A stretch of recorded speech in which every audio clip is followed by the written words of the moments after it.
Okay, so in this video I'm going to show you how you can add buttons.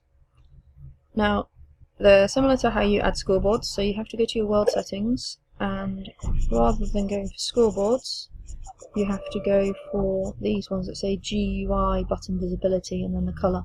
So the colour tells you the colour of the button, GUI stands for graphical user interface, but basically it's going to be a pink button. And again, you can choose whether you want it labelled or not labelled. Right, so I'm going to have a yellow button and I'm going to label it as add food.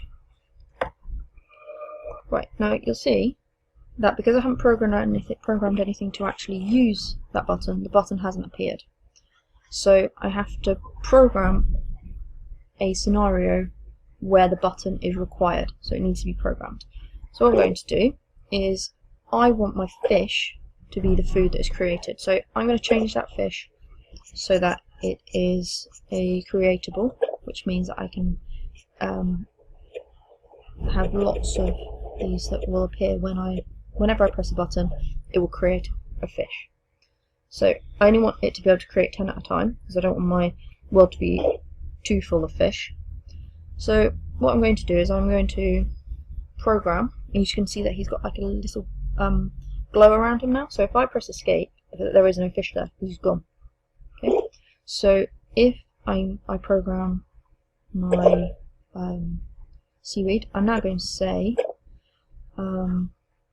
when, and it's mouse left, okay, because I'm going to click the mouse button, left button. I want it to I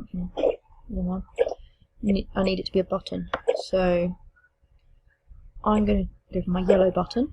So when I click on my yellow button, I want it to create, so action, create, and because I've turned that fish into a creatable, it's in this area here.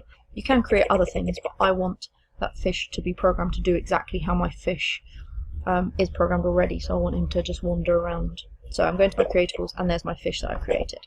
That means he'll be the same size and everything. So now you'll see that because I've programmed that button to be required, when I press this, a fish appears.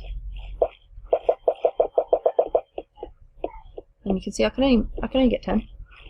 And he bumps into him, and he will eat the fish when he bumps them. Okay? And if I press that, no fish appear. I can't get more than 10 at a time. Okay, so that's how you can use a button. It's very important that you've turned it on over here, and also that you have actually programmed it so that a button is being used.